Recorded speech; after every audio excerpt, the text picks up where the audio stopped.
I drove, went down for a couple of days, made it about Saturday, maybe about Saturday morning, about 3 a.m. Got straight off work and drove the trip straight.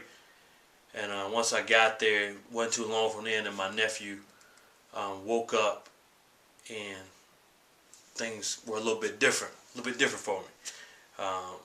He heard my voice evidently. He said, "Hey, Uncle Marcy," and he said it in a voice didn't sound like him, but evidently it was him. Um, and he stood up, He was tall. He was close to my height. He gave me a hug, came over and said, "Hey, Uncle Marcy," gave me a hug. And then from that point in moment, my mind was thinking and processing and going forth on a lot of different things with the time and how time has really passed, and kind of get me to a place where I can, kind of have some revelations about some things and start really looking at how this thing is really moving as far as time, and we don't get it back. And while I was there, I was trying to do little things with him or whatever, and I got ready to go to my boy Jerry's house because he was cooking this dinner, and Jerry Throwdown, man, he was cooking. He wanted me to come over, and I asked Jabari. I came in and told Jabari and Xavier, which is his younger brother, to that's what they want to go with me. Come over, we're gonna go. And Jabari, which is the oldest one, said, "Do I have to go?" I'm like, "Huh?" He's like, "Do I have to go?" I'd rather stay here. He said, I said, "Xavier going?" He said, did he want to go?" I was like, "Yeah, he want to go." He's like, "Well, I'd rather stay here. I'm gonna clean up." I'm like, "Clean up?" In my head, I'm like, "Dang." He'd rather go clean up than to, chill with me. I'm only gonna be here for like 2 days, 3 days, And in my mind, I was like, that's a little weird. I got old or something. What's going on? Because one of the main things that I was really worried about when I left Mississippi, almost 7 years ago, was that my nephew, wouldn't have me around because he didn't have his dad in his life. At that point in time, he hadn't even met his dad. Just I guess recently, this past year, he's met him once or twice or something like that. And so he was really on my heart lock. I love him a lot, and I spent a lot of time with him. I would, take him training, taught him how to ride his bike. I would cut his hair. I'd go by, on the weekend and spend time with him. And trip out sometimes, spend the night and just play and different things like that. And even after I moved here in the beginning, I was able to bring him up a couple of times during the summer. After that I wasn't able to no more. Didn't have the finances to do it. And but that was one of the main things that, in my heart that I was really, really dealing with as far as the move was that. And at that time it was him and my grandmothers. Spending time with them because those are the people that were, high priority on my list. I was real close to my grandmas. One of them died since I got here, since I've been here. So that was the two things. And I would go and I would spend the weekend with one of my other grandmas, and all the time, and make sure everything was good with her on the weekends. That would normally be my weekend routine. So so this was a little bit different for me. I couldn't get the shake on that one. I couldn't figure it out. Then I got ready to leave the morning after Christmas early, and he was in there playing on his PlayStation, whatever you want to call it. He was playing on his PlayStation, and I walked to the door. I said, "Well, I'm about to go." He's like, "All right, bye." I'm like, "Damn." In my head, I'm like.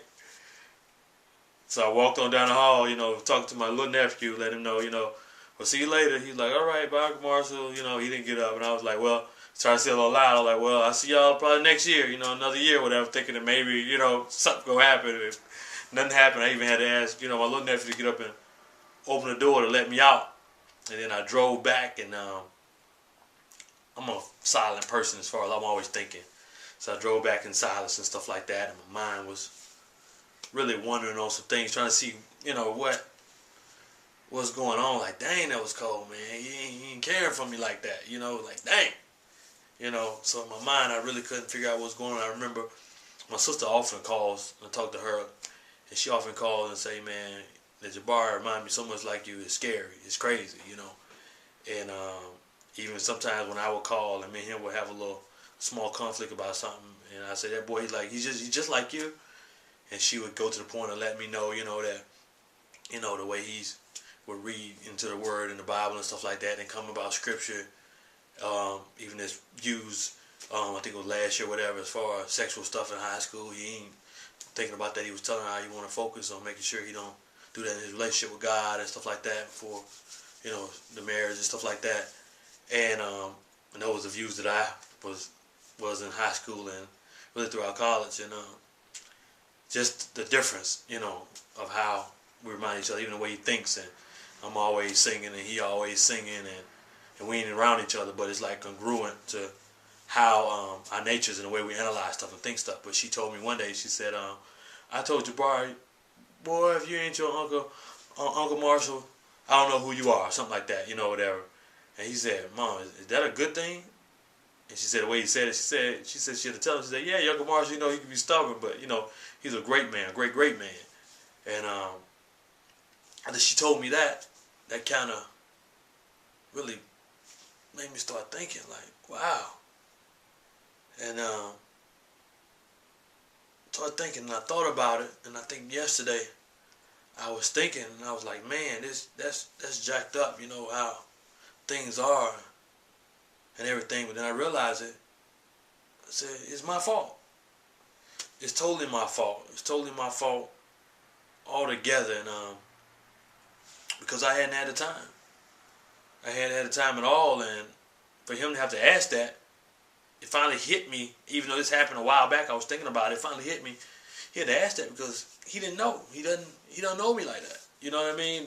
The memories he had, childhood, younger memories, about 7 years ago, and now when I talk to him, I'm a pretty serious person about getting things done. But as far as people know when they hang around me, I'm always joking, I'm always laughing, I'm always singing, I'm always tripping out. I really ain't too much serious about me at all, But when I'm getting something done, I'm serious. So when I talk to him, when I would talk to him on the phone, a lot of times it would be more on a level of making sure you're doing this, how's this going with school. And I call and ask him about this, tell him to call me back, he didn't call, and if something was slipping, I get him back up, on that. And so he, that's the only thing that he really got. Now I think about it over these last years, and then after a while, when I try to call, he didn't call back. Then I'm super busy, so I really just stopped calling like that. Because then if I talk, it'd be like little single words and stuff like that. So pretty much left it alone. It shows just how long it's been I really talked to him, because his voice didn't even sound right to me. It was totally off. And I'm like, man, that's really me and how I live and my time. I'm so busy that it's crazy. I've been busy for